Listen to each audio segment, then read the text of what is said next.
Hello, and welcome back to the Beyond Enough podcast. I'm so excited to have Nesha with me today, and we are going to be taking the conversation deep because that's who we are. And I'm going to get Nesha to introduce herself and tell us a little bit about her, and then we're going to dive into the stories behind where she is today. Hello, my darling. Hi, thank you for having me. I'm so excited.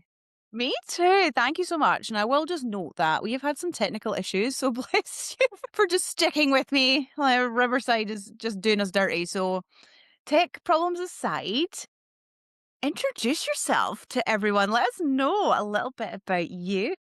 Thank you. Well, I'm Nisha, pronounced Nisha, but spelled slightly different. I get this all the time.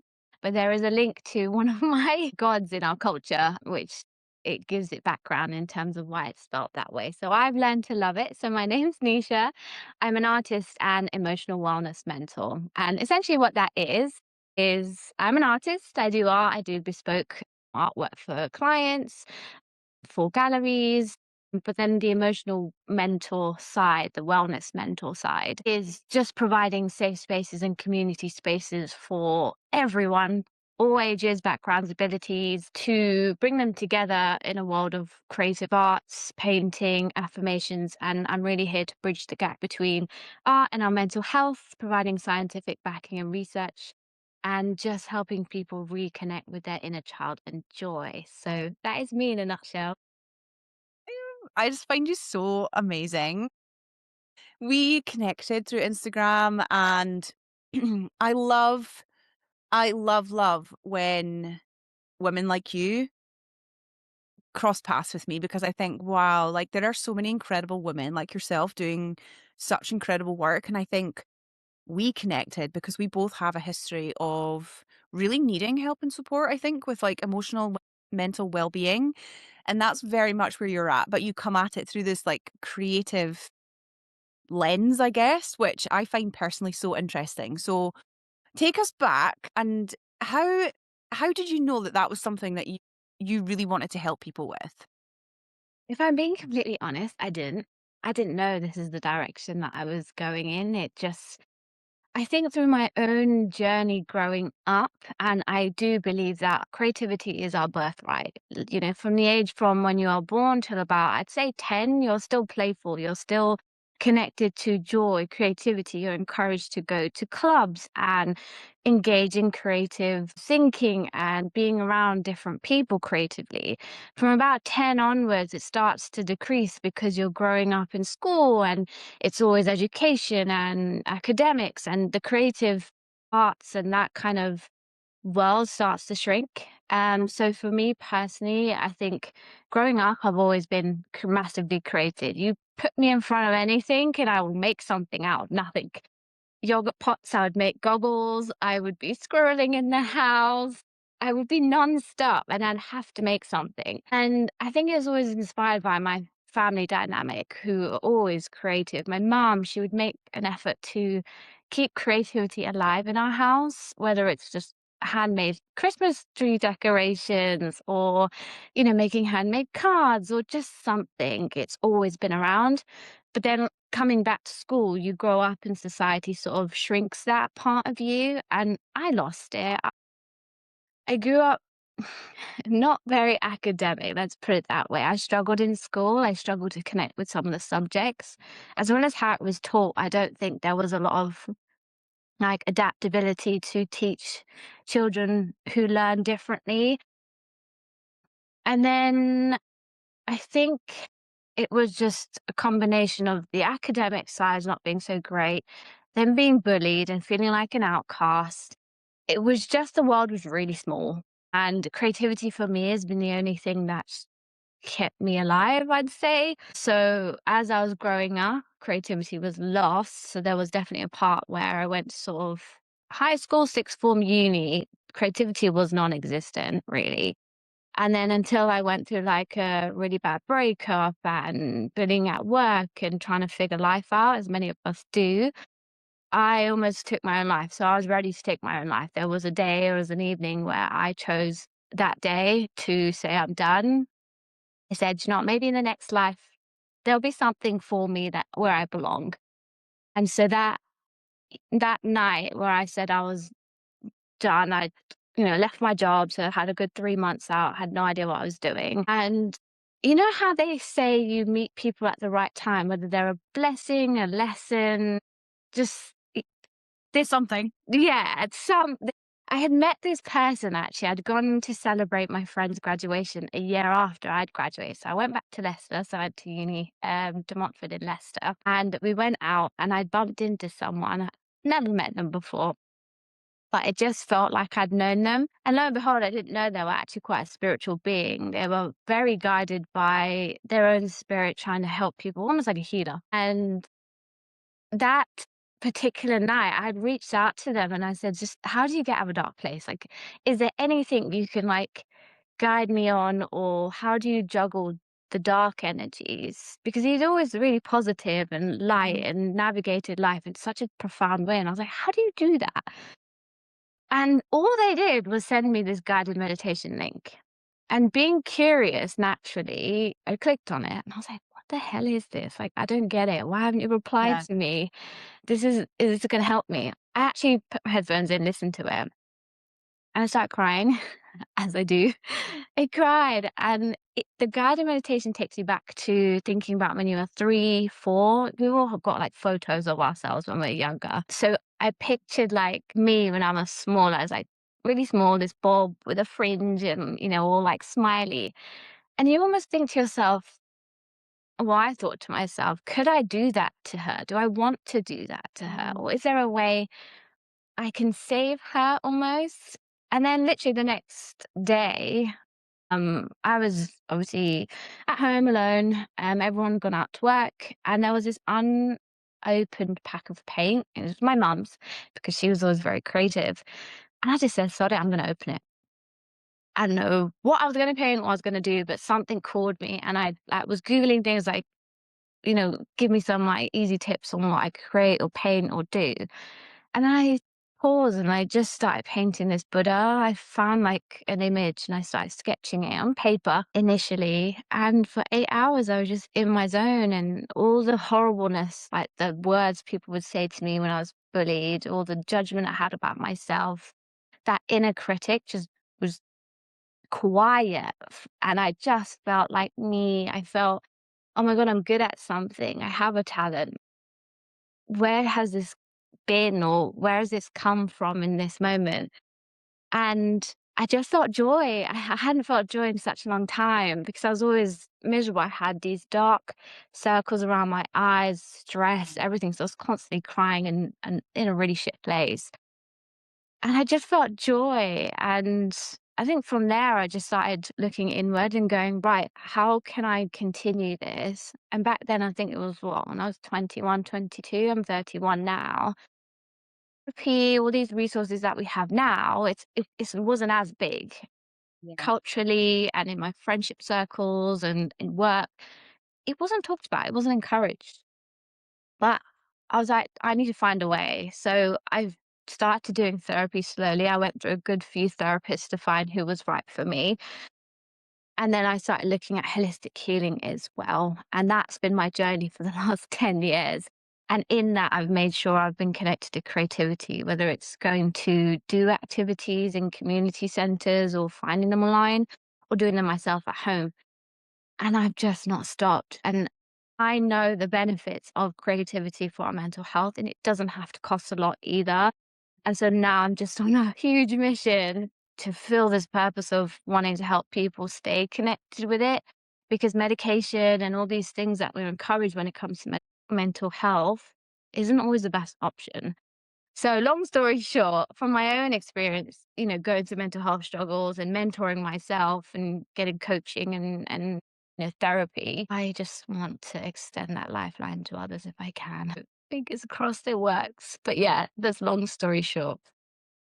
Thank you so much for genuinely, like, thank you so much. I think you are so brave sharing that with us. And that is, I'm not, genuinely, I am so thankful that you are using your voice to share this story because it's so vulnerable. And I can imagine the first time you shared that was absolutely terrifying because you're right. Like, I think we do have more awareness now of like mental and emotional health and Mhm. wellness, but it's still, I think personally, there's still quite a lot of taboo around struggling with mental health, struggling with emotional health. I think especially for women right now, there's this kind of, we know that we're in this rising of women, and female empowerment.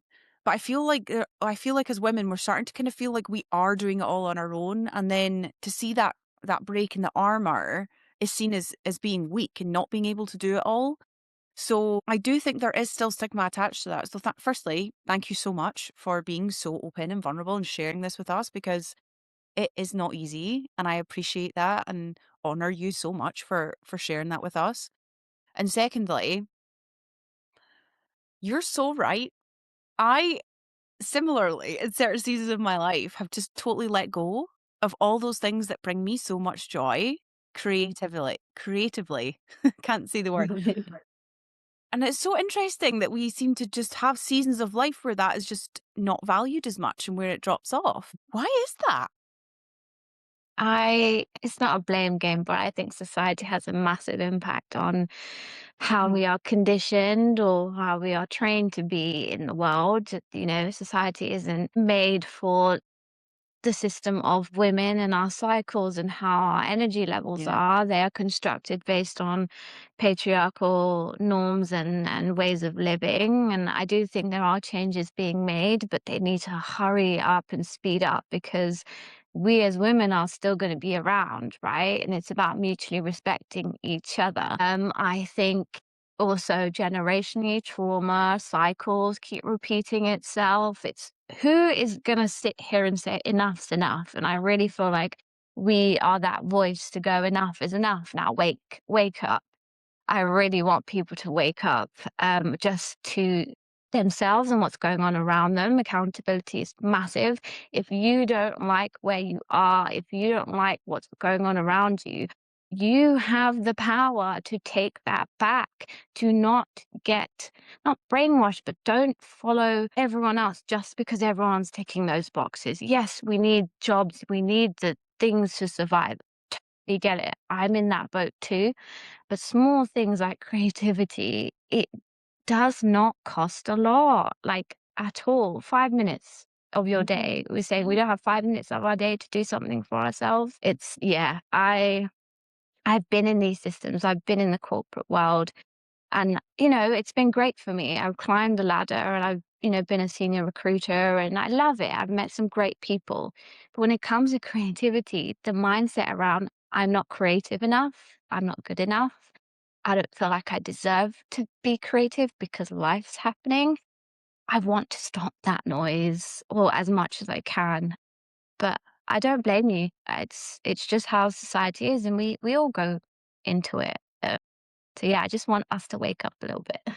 Yeah. No, I totally agree. And again, it comes, like you say, that kind of like taking that kind of personal ownership and saying, okay, I'm a little bit burnt out, I'm a bit stressed. Like, what can I do about it? And just bringing that awareness and being like, actually, maybe it's not like doing more, being more productive. Like, sometimes it is actually just taking a step back and saying, there are so many things that I can be in touch with creatively, or music, the arts, isn't it? It's the arts.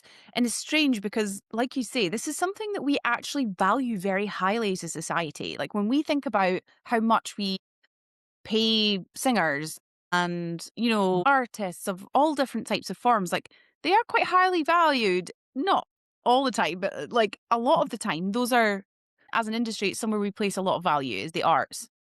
And yet it's not really encouraged in school. It's seen as a kind of nice to have subject rather than like, okay, this is your career path. And then, like you say, when we get older, it's almost like it comes so far down the list of what we do in our daily life, connect to our creativity, connect to, things that really bring us joy.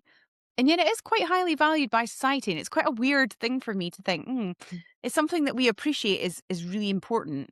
But actually, when it comes down to like our daily life and how we're raising our kids, it seems to be something that's just easily forgotten.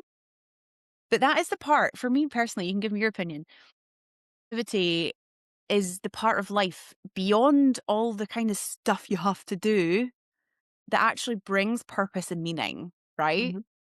Would you agree? Do you feel like you get a lot of purpose through your creativity? 100%. And I think the purpose is to inspire people. It's not to make them an artist. I am not an artist. I taught myself. You can too.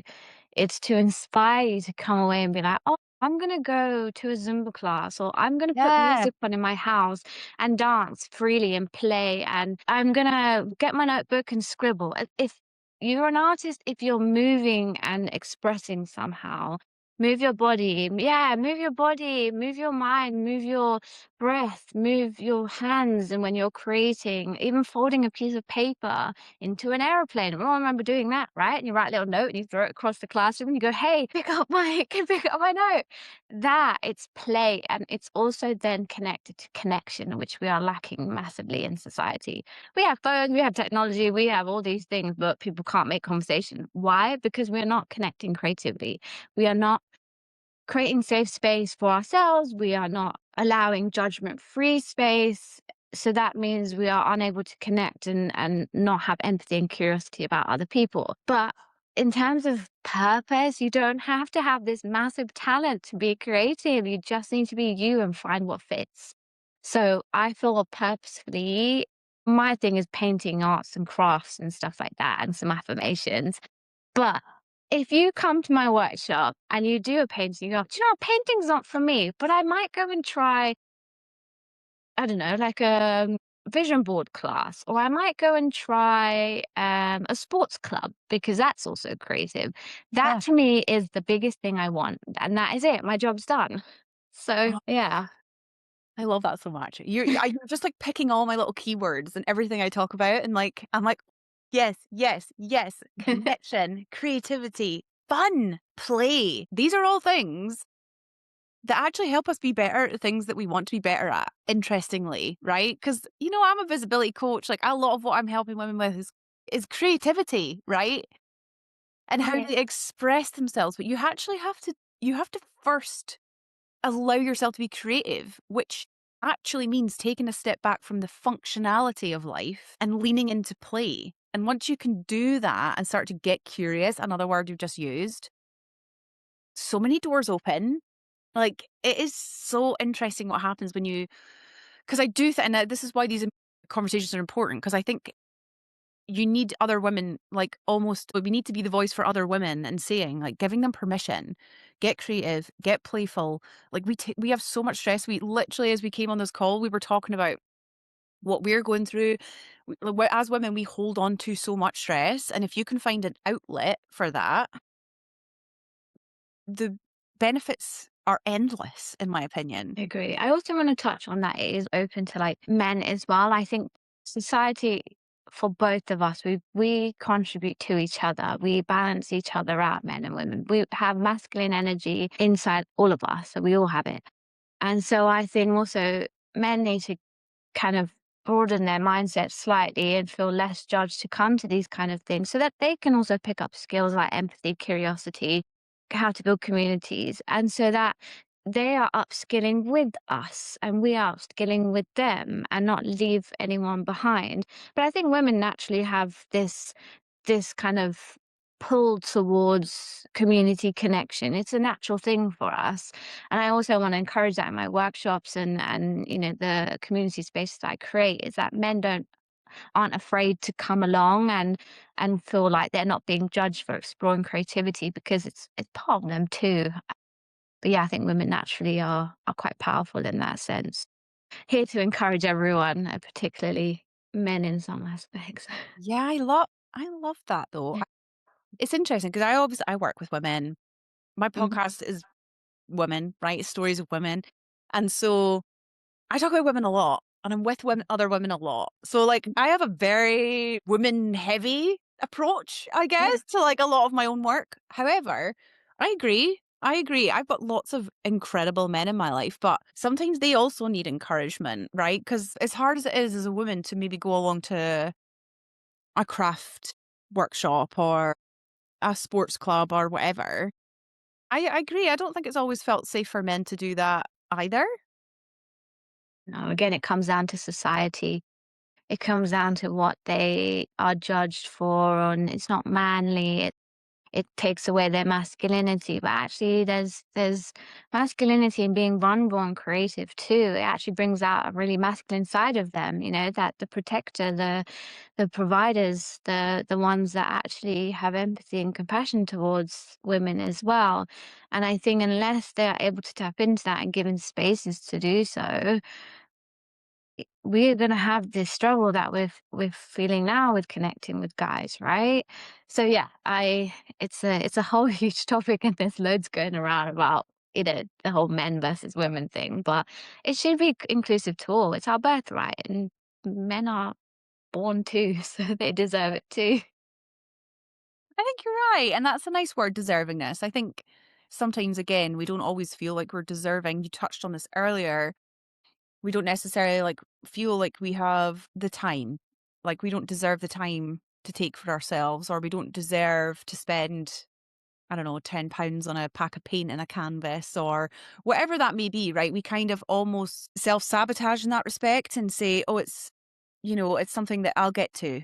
And it's not necessarily made a priority. And I do think a part of that is actually that underpinning belief of, like, if I've got a spare 10 minutes, I should really be doing something for the children, or, picking up my emails or whatever that is. And it seems to be that we have this struggle with, like, accepting that actually creativity is part of human needs, like an intrinsic human part of us that also then feeds into the other human needs that we have for joy and connection and expression, right? Like being able to express yourself through art or through movement or through music. And I wonder what your view is here. I think so much of what we do now in our everyday life is so performative, i.e., social media. So we're doing things to post on social media, or we're doing things to say that we have done XYZ to prove a point, or I've done this in my career, or whatever that may be. Whereas creativity, just for the sake of creativity, is a very different thing. And I wonder what your take on is on that. I love this topic, and I'm so glad you raised it. You are so right. It's the performative nature that we've kind of adopted through social media. And I'm not saying I'm here perfect, being like I've been always so authentic with how I am. Of course, growing up, I got sucked into it all. I Yeah. would filter, I would post only certain things, but having started this business and actually tried to be authentic in myself away from social media is, I guess the question is, are you living authentically outside of social media to what you put out on social media? Do they match up? And if they don't, then something needs to be questioned there. Which one are you? Like pick a lane, pick an identity, and then just roll with it. If your identity is that I need those polished posts, I need that 100,000 likes, go for it. I rate you for being true to that. But then if you are living completely different and saying something completely different, there's no alignment. So I've learned that through growing up. I was like, these fake posts, these bullshit things that I was putting out there, traveling. I got rid of my old account. It's gone, it's deactivated, it's done. Because I don't align with that version of me anymore. And I'm happy with that. And sadly, that came with having to let friends and people go that were enabling that to stick around.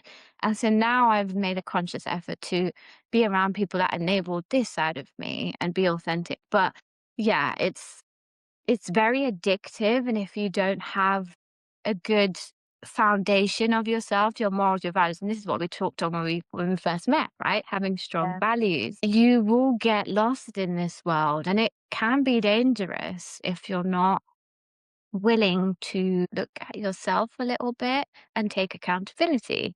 It's not easy, but there are people you can talk to. There's always people you can talk to.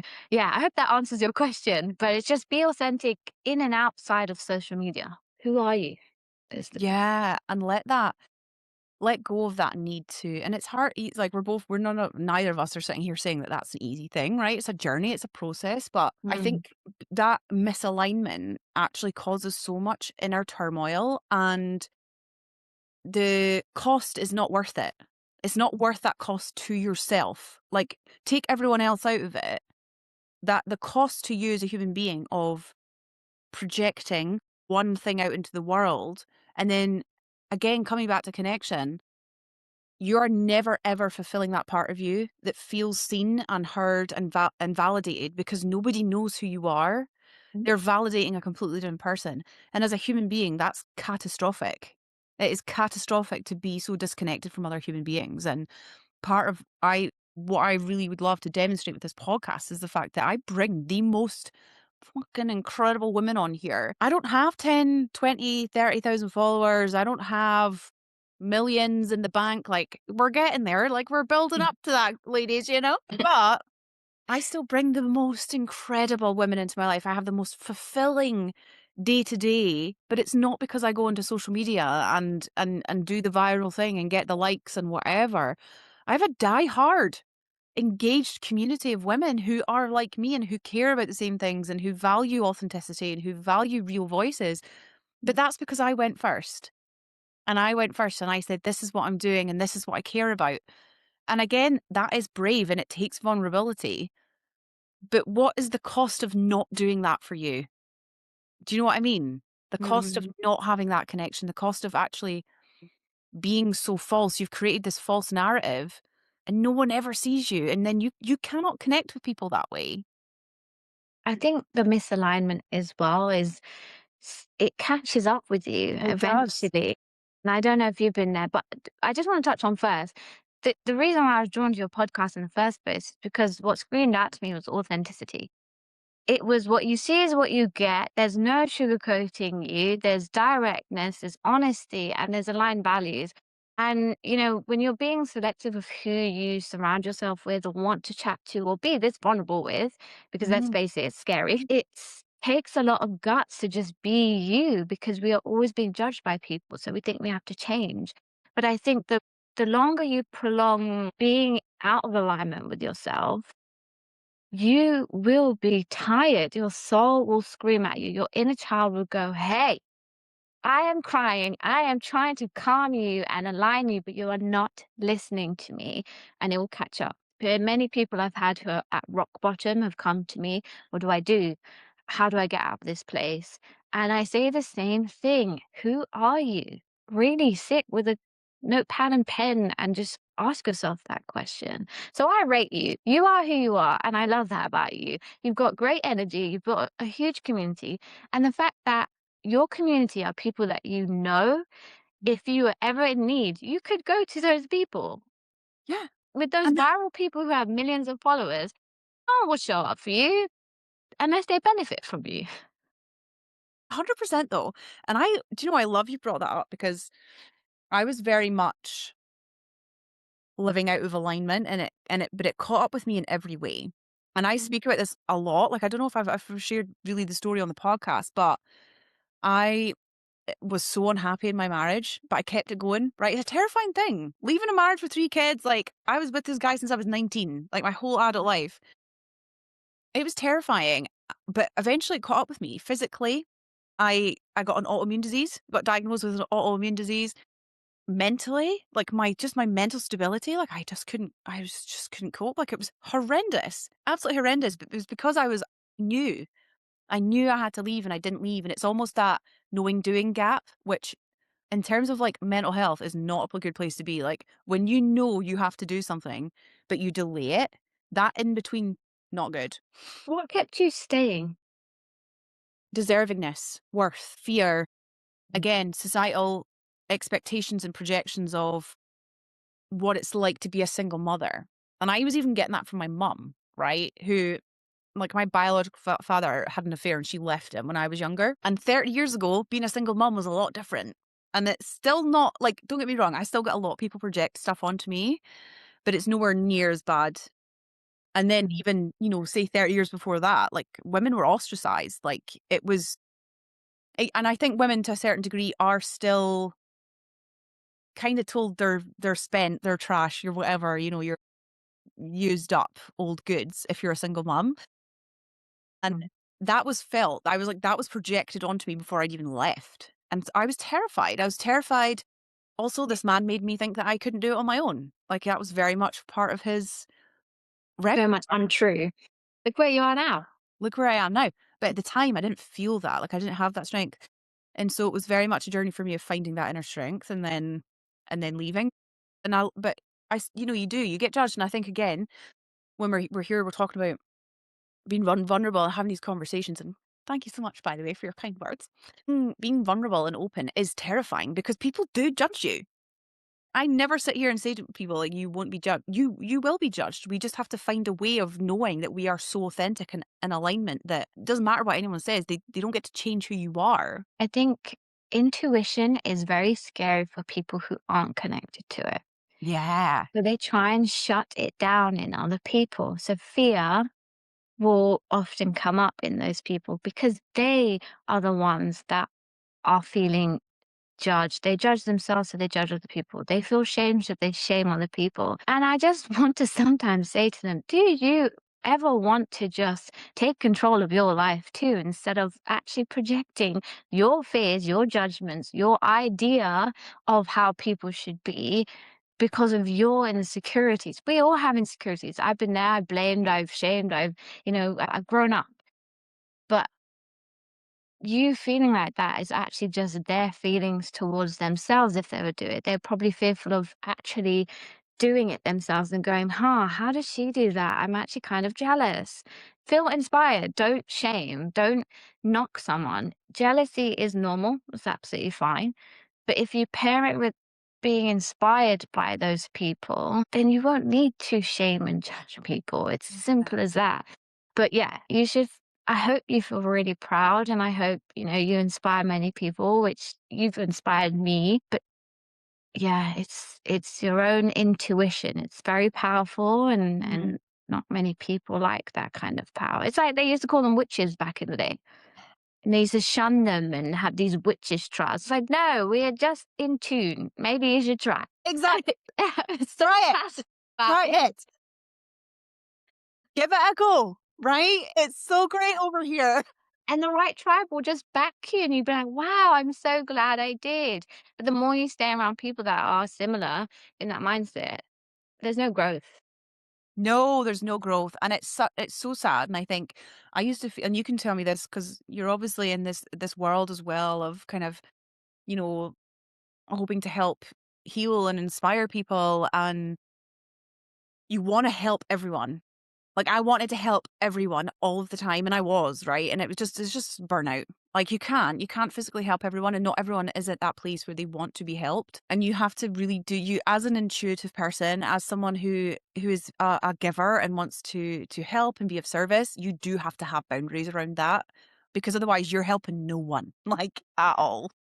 Boundaries are something I found really difficult to learn, and I'm still learning it. It's a never-ending cycle because you get triggered and old habits come up. It's so easy being a people pleaser, growing up in big, like, dynamics and, what you see in friends and family. People pleasing is massive. You keep the peace. I'm always a peacemaker, Mhm. and the only person that wasn't feeling peaceful was me.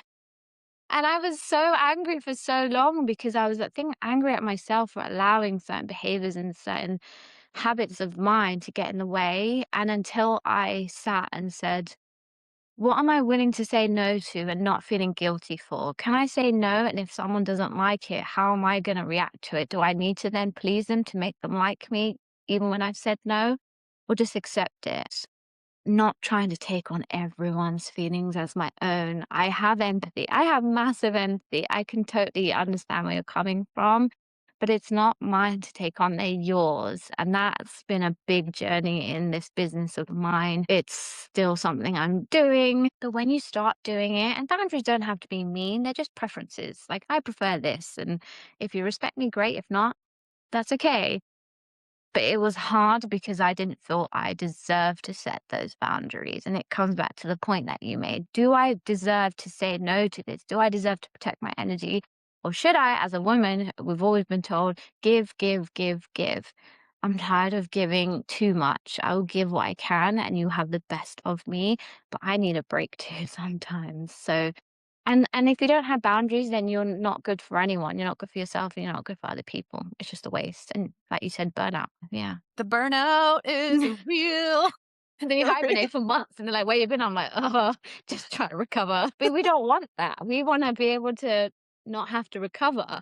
Yes, I love that, and I hope every woman or man, if you're the guys here, hello. But for everyone, watching this, like, I really do hope you take from this, like, from Nisha and from you are so deserving of feeling good in your life. Like, you actually do deserve to feel good. You deserve to feel happy. You deserve to feel like you can take a break whenever you want. Like, it's not something that has to be earned, right? Like that deservingness, like that, just that at a core level of being a human being, like you deserve to be happy and feel good and have rest and have creativity and boundaries and all these things. Like, and I do think women really struggle with that. And I hope each and every person listening to this takes from this. Like, if you were to just think, like, if I was to deserve time for creativity, time for rest without having to feel like I earned it, like, what would that look like? Like, what would shift in my life if I just allowed myself to feel worthy for a change instead of placing my value in how other people value me and how other people treat me, right? I love that. It's a powerful message though, isn't it? And that's an affirmation that we can use, which I do in my workshop is deserve rest. I deserve creativity. I deserve happiness. Yeah, literally that. Yeah, let's make a song out of it. I deserve peace. I deserve happiness. Because it's true, and no one can dictate that for you. No one can Oh, tell you when you need rest, when you need creativity, shoulds, needs, blah, blah. Like, just listen to yourself. You know exactly what you need. I love that. Last week we had Haley, although I don't know what order the podcast will come out. So at some point, we've had Haley Keyburn. She's amazing, and she was saying, women, we should and shit on ourselves all the time. Like we continue to should.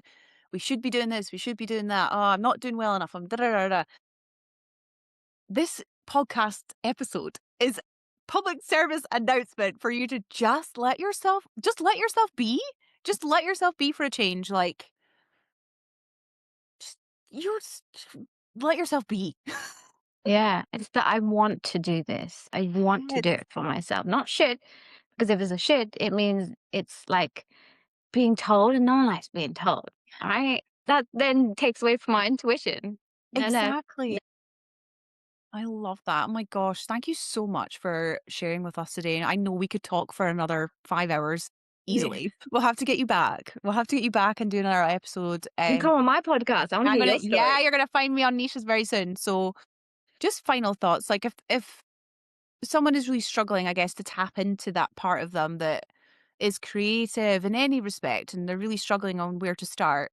What are your, I guess, kind of top tips of just getting started? And then I'd love you to share how people can come and find you as well, so that if they do want to come to a workshop or to connect with you online, that they can do that. Thank you. Well, thank you so much for this space. It's a really, really good question. So two things I normally say to people is the first one is if you are lucky enough to have family and close friends around you or anyone that, you were around when you were younger, maybe around sort of between 2 and sort of 7, I'd say. Ask some questions about who you were, what you were like, things you were drawn to, kind of colors, games, toys, and just personality quirks as well. That always helps because that is a little nudge in the right direction of what you might enjoy or enjoyed back then.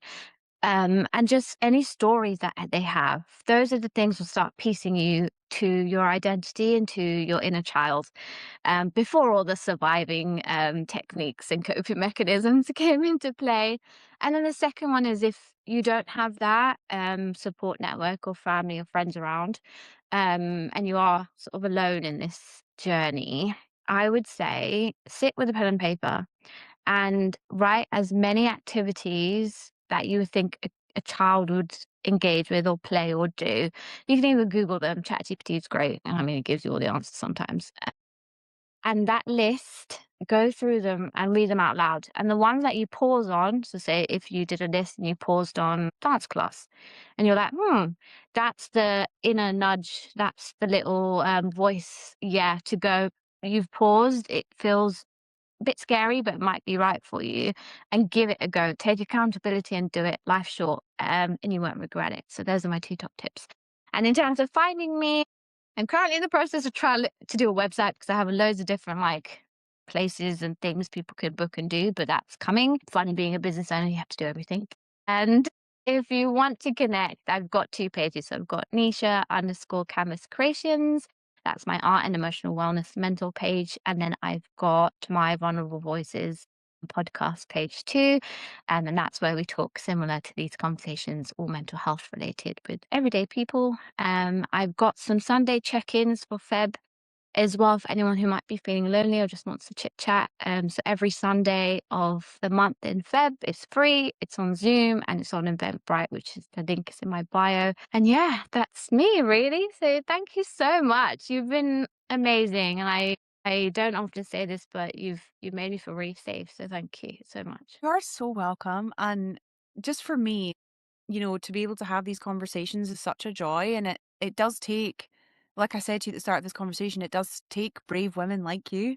And it is brave. It is brave to come and share this. And it is brave to take this conversation to a deeper place, right? It is difficult to sometimes be that voice in a world where we are again like encouraged out of our intuition, encouraged out of taking things deeper and having those shadow side conversations, because sometimes it's not always just positive light and crystals and everything's great. Like we need to have these deeper conversations. So I just so appreciate you taking the time to speak to me today, and I just honor every part of your story, and I'm so glad that we've crossed paths and that we've connected, right? Because that's just such a beautiful reminder that actually that is possible for you as well. If you're listening, you can connect with the most incredible women. They are out there. They exist. And Nee-sha is one of them. And I will make sure to link everything down below so that everyone can come and connect with you and find you.